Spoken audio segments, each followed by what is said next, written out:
예, 거기 다른 데는 관심이 별로 없어요. 그러니까요. 뭐 절 소유의 땅을 선뜻 내놓으시고 사실 그런 거 아닙니까? 그 쉬운 결정이 아니죠. 글쎄, 뭐 그렇게 어렵게 한 것 같지는 않고요. 다만 이제 실상에서 함께하는 식구들이 그런 부분에 대해서 뭐 나서서는 못하지만 그래도 뜻 있는 사람들이 뭘 한다고 한다면 우리도 그래도 좀 도와서 거두는 좋겠다. 이런 정도 이제 공감해주고 지지해 주니까 주지인 저도 사실은 크게 어렵지 않게 이제 그렇게 할 수 있었던 거죠. 그 실제로 귀농 많이 왔나요? 3개월 과정으로 하거든요. 학교를. 예, 도시에서 이론 교육하고 한 3박 4일 정도 실습 다녀오는 이런 정도였는데 이 정도 갖고는 귀농해서 자리 잡기가 너무 부족하다. 이게. 그래서 한 3개월 정도는 농촌 현장에서 그냥 온 몸과 마음으로 농촌 현장에서 뭔가 이게 농촌에 와서 자리 잡을 수 있는 근력들이 좀 길러질 수 있도록 하는 장기 귀농학교가 필요하다. 이렇게 시작이 됐거든요. 그런데 의외로 그때 IMF가 겹치면서 그것이 어떤 귀농 바람을 일으키게 합니다. 도시에서 실직하고 이런 분들 많으니까. IMF에 겹치다 보니까 두 가지죠. 하나는 불교계가 그런 일을 잘 안 하는데 이상하게 실상사 그걸 하니까 언론이 좀 주의 있게 봤던 거예요. 또 다른 하나는 IMF 때문에 또 이런 걸 IMF를 하니까 이런 것에 대해서 관심이 더 많아진 거예요. 그래서 언론이 대대적으로 많이 홍보를 많이 해줬어요. 기사들을 많이 보내서. 그러다 보니까 이제 장기귀농학교에 지망하는 사람들이 우리가 오는 대로 다 감당할 수는 없지만 지망하는 사람들이 꾸준히 있었던 것이고요. 여러 가지로 통해 보면 도시귀농학교만 한 사람들이 실제 현장으로 귀농하는 경우하고 이 장기 귀농학교 출신들이 현장으로 귀농하는 경우는 많이 차이가 납니다. 그렇겠죠. 그래서 아주 뭐 압도적으로 귀농률이 높습니다. 당연하겠죠. 장기 귀농학교 출신들이.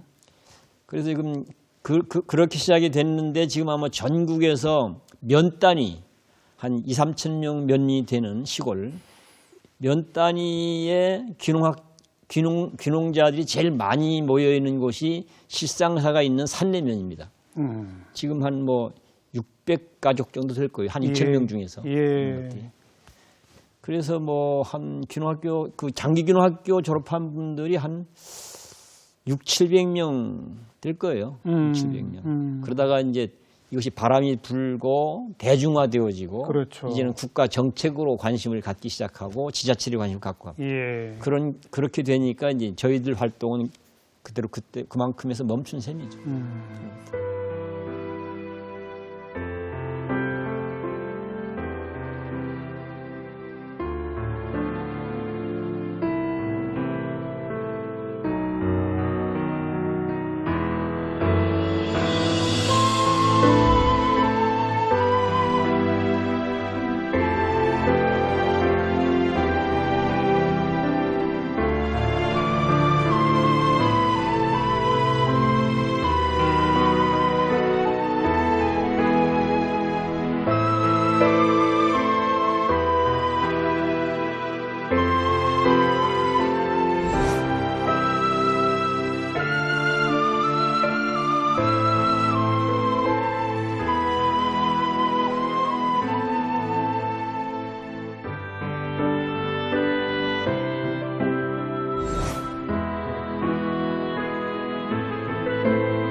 또 막 방금 언급하셨던 그 학교. 그 학교는 어떤 학생들이 와서 뭘 배우는 곳입니까? 사실 그런 게 아까 말씀드려도 제가 그걸 깊이 고민한 게 아니니까 잘 모르는데 그렇지만 좀 참고해서 생각할 수 있도록 말씀을 드려본다면 보니까 어떻게 하는 거 보니까 처음에는 교무실용 컨테이너 하나 갖다 놓고 교실용 컨테이너 하나 놓고 이렇게 시작하더라고요. 그래서 이게 도대체 이런 학교에 누가 오나 하는 생각도 들고 그런데 막상 학교에 왔어요, 학생들이. 그리고 첫 수업을 보니까 첫 수업이 선생님과 학생들이 같이 해서 자기 책상 만드는 수업을 하더라고요. 자기 공부할 책상을 예, 예. 그런 거 준비가 아무것도 없으니까. 자기가 직접 만드는. 예, 예. 뭐 톱 들고 예. 망치 들고 못 들고 하여튼 그게 첫 수업이더라고요. 애들하고. 그러니까 삶을 주체적으로 자립적으로 살아갈 수 있는 이런 어떤 체질과 네. 그런 역량들을 축적될 수 있도록 하는 게 이제 그런 세세한 얘기들이 많겠지만 제가 볼 적엔 그게 대단히 중요하다고 생각이 들었습니다. 물론 뭐 국어, 영어, 수학도 좀 하겠죠. 기본 거 하죠, 당연히. 당연히 기본 적어도 이제 현대를 살아갈 예. 사회인이 갖춰야 될 그런 교양들 뭐 이런 건 당연히 하죠. 그러나 생태 자립적 인간으로 키우는 네. 것을 핵심으로 삼는다. 그렇습니다. 꾸준히 학생들이 계속 오죠. 외지에서 이제 전국에서 오거든요. 예. 전국에서 제도권 교육이 안 맞아서 오는 친구, 약간 기질이 독특해서 내 멋대로 좀 하고 싶어 이런 친구들이 주로 오거든요. 그런데 기숙사가 없는 거예요, 기숙사가. 그래서 어떻게 하는가 보다 마을 빈집을 빌려서 가정 기숙사 제도를 했어요. 그래서 학생들 한 대여섯 명하고 선생님하고 한 가족을 꾸려서 그렇죠. 밥도 해 먹고 생활하는 거예요. 네. 그게 교육적으로는 제가 볼 적에는 대단히 장점이 많다는 생각이 들어요. 교육적으로는. 실제 삶을 같이 논의하고 합의해서 그리고 중학생들이 아무리 잘했다 하더라도 해주는 밥을 먹고 사는 일이 선생님은 얼마나 고단하겠어요. 그렇죠. 그래도 같이 했을 때는. 근데 그 과정에서 부쩍부쩍 아이들이 그렇게 이제 주체적이고 자립적인 삶의 어떤 체질들이 네. 부쩍부쩍 이제 축적되고 성장을 하는 걸 이제 보면서 그래 교육은 이런 것이 좋겠네 하는 생각이 들었습니다. 이렇게 뭐 귀농 또 대안학교도 역시 생태 자립적인 어떤 삶. 이거에서 이제 총화가 그 인드라망 생명 공동체 지금 대표 맡고 계신 예. 인드라망이 무슨 뜻입니까, 그게? 인드라망이라는 말이 이제 화엄경에 나오는 이야기고 인도 신화의 내용이에요. 이런 것들이 우리말로 풀면 이제 그물에 그물코 뭐 이런 얘기들인데요. 온 우주의 유형무형의 모든 것들은 그물에 그물코처럼 연결되어 있다. 서로 의지하고 서로 돕고 나누면서 살도록 되어 있다. 그것을 비유한 것이 이 그물에 그물코 인드라망이라는 내용이고요. 네. 거기서 하고자 하는 것은 우리가 내용을 실제적으로 확인해 보면 뭐가 이게 너 따로 나 따로 이것 따로 저것 따로 다 따로따로인 것처럼 보이지만 실제는 온 우주가 다 그물의 그물코처럼 그런 공동체적으로 이루어져 있다. 또 인간이라는 존재도 온 우주가 같이 참여해서 관계해서 인간이라는 존재도 태어나서 살고 있다. 이렇게 보면 공동체 우주인 것이고 공동체 존재인 것이에요. 그렇죠. 그러면 그 다음에 우리 어떻게 할 것인가는 당연히 공동체적으로 사고하고 생각하고 말하고 살아야 된다 이런 얘기가 되는 거죠. 네. 그랬을 때 삶이 괜찮아진다. 공동체는 함께 살아야 될 이웃이 있고 동반자가 있는 것이지 극단적으로 경쟁하고 또는 적대적으로 대립해야 될 분리된 무슨 적대자가 있거나 이거 아니잖아요. 네. 그래서 인드라망 운동은 바로 이 우주의 어쩌면 생명의 법칙과 질서라고 할 수 있는 이 공동체적 세계관과 정신에 맞춰서 우리 삶을 한번 만들어 보자. 이게 화엄경이 이런 세계관을 묘사하고 있습니다. 화엄경이. 네. 그야말로 어쩌면 현대 과학이 생각하는 것보다도 훨씬 더 크고 깊은 이제 내용이라고 할 수 있습니다. 네. 더 웅장하게. 네. 그래서 온 우주가 공동체라고 하는 질서 속에 이루어져 있다. 그렇죠. 거기에 살고 있는 인간도 마찬가지다. 따라서 인간도 제대로 살려면 당연히 자기 자신 또는 인간이라고 하는 종, 네. 그 밖에 의지해서 그들과의 관계 속에서 인간이라는 종도 만들어졌고 지금 나도 만들어졌기 때문에 예. 당연히 나, 인간, 자연 모두가 함께 사는 길이 그게 진리에 맞는 길이고 그게 인간을 인간답게 하는 길이고 그게 우리가 희망하는 좋은 세상을 만드는 길이다. 이런 이제 내용인 거죠. 네. 그나저나 우리 이제 스님 개인적인 말씀 좀 듣자면 제주 출신이시라고요. 네, 거기서 태어났습니다. 그리고 전북 김제 금산사에서 출가하신 건 몇 살 때십니까? 그때 17살 때. 어떤 계기였습니까? 뭔 계기가 없었고요. 어쨌든 제가 이제 유복자예요. 아버지가 이제 4.3 그때 이제 돌아가시고 편모스라에서 이제 두 형 밑에서 제가 이제 막내로 살았는데요. 그때 당시는 뭐 가난하기도 하고 어렵기도 하고 또 그렇게 또 이념 풍파에 휩쓸려서 그렇죠. 고통스럽기도 하니까 어머니가 뭐 여기저기 다니면서 물어보기도 하고 어떻게 하면 좋겠냐 하는데 아마 당신이 신뢰하고 와서 이제 물어보면 그분들이 막내는 절에 가는 게 좋겠다 그런 얘기를 많이 하셨는가 봐요. 그냥 막연히.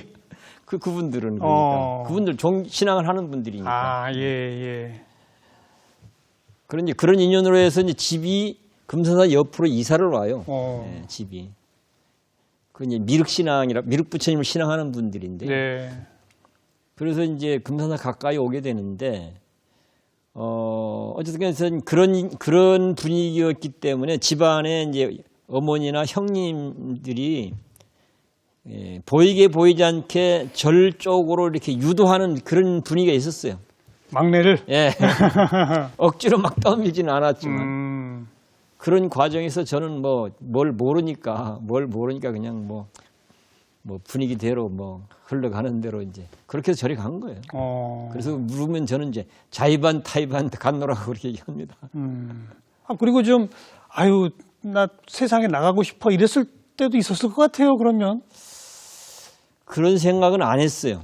그래요? 지금 기억을 더듬어 보면 19 될 때까지는 제 자신이 제 삶에 대한 주체적인 고민이나 이런 게 거의 없었던 것 같아요. 거의.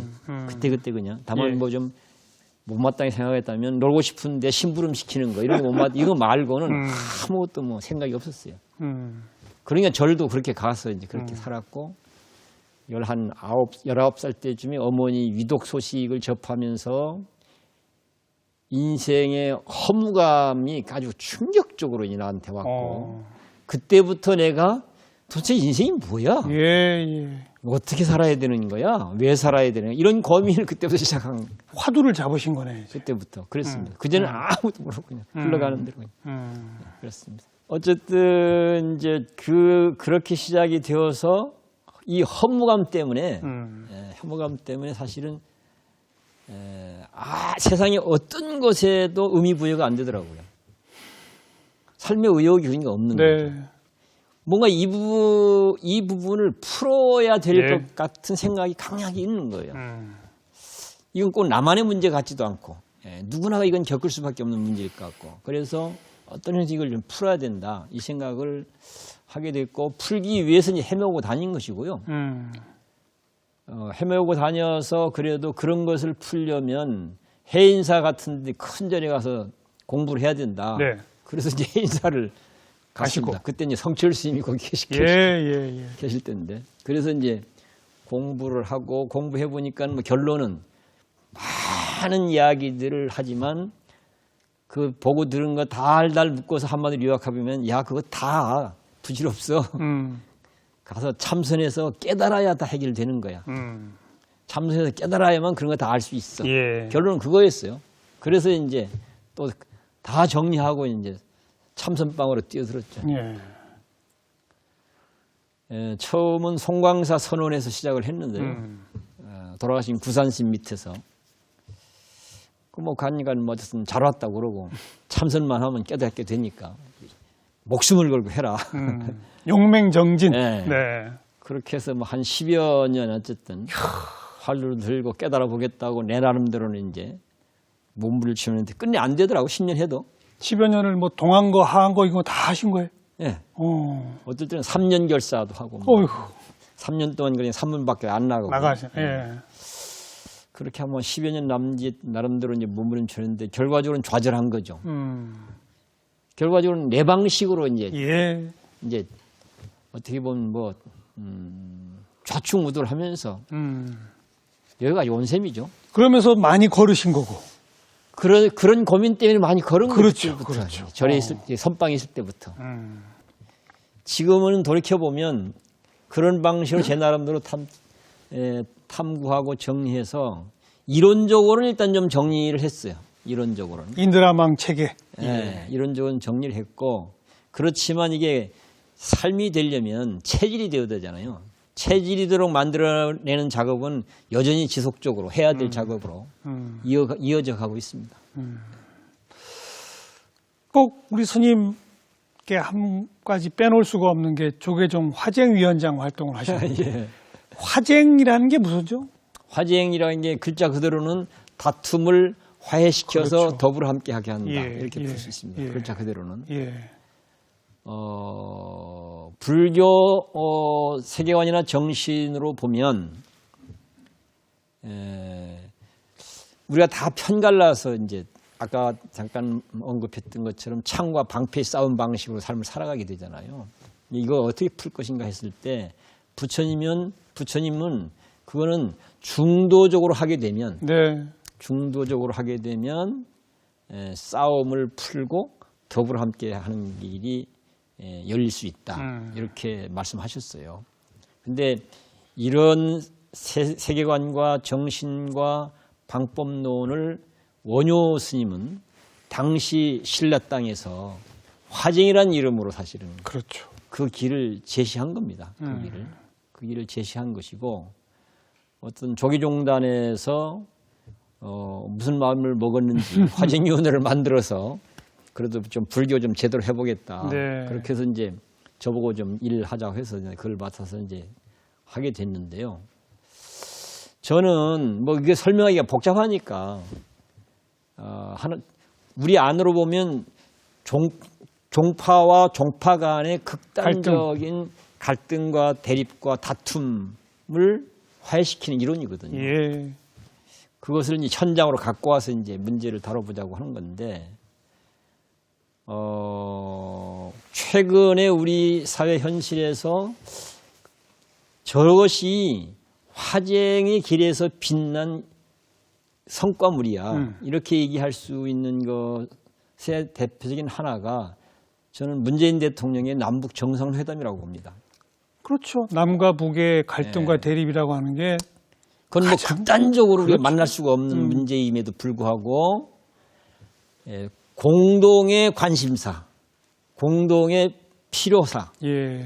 공동의 중요사, 그게 한반도 평화라고 하는 걸로 표현되지 않습니까? 그래서 이게 뭐 과거가 뭐지 어쨌든 일단 놔두고 같이 사는 길을 우리가 찾자. 그러려면 평화가 현실이 되도록 하는 게 지금 우선적이어야 된다.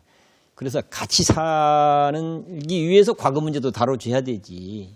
이 같이 사는 것하고 관계없이 과거 문제 맨날 들춰봐야 길이 안 나오지 않냐. 그렇게 해서 이제 어떤 한반도 평화를 위해서 만나자, 대화하자, 함께 징검다리를 놓아가자. 이게 이제 기적 같은 길이야. 그렇죠. 전 그래서 화쟁이라고 하는 것을 달리 표현하면 너에게도 필요하고 나에게도 필요하고 맞습니다. 우리에게도 필요합니다. 네.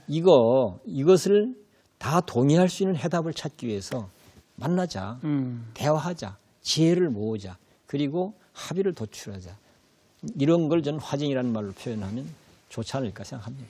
근데 이제 몇 년 전 그런 아주 모범적인 만남까지 있었습니다만 지금 또 주춤주춤하고 있지 않습니까?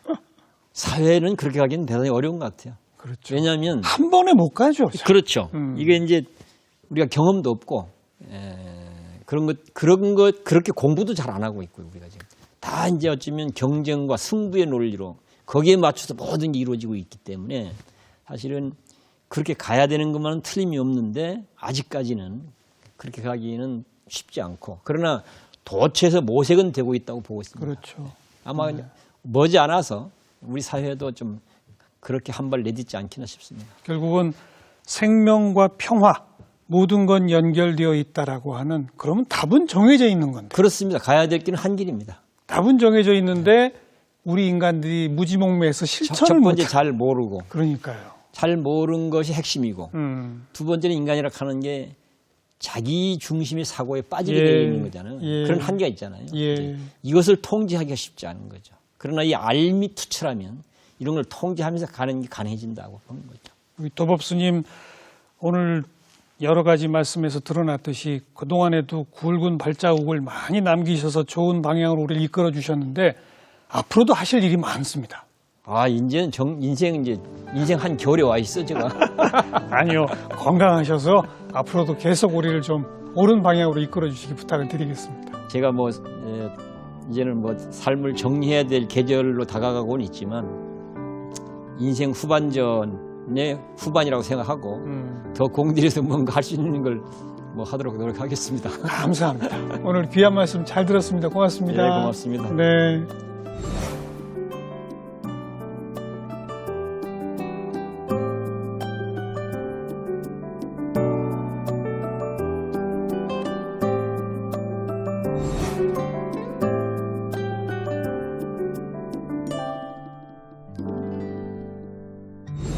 네, 생명 존중 그리고 함께 평화를 추구하고 그리고 생태와 함께 더불어 사는 이것보다 좋은 건 어디 있을까요? 실천만이 남아있는 것 같습니다. 다음 시간 또 뵙죠. 안녕히 계십시오.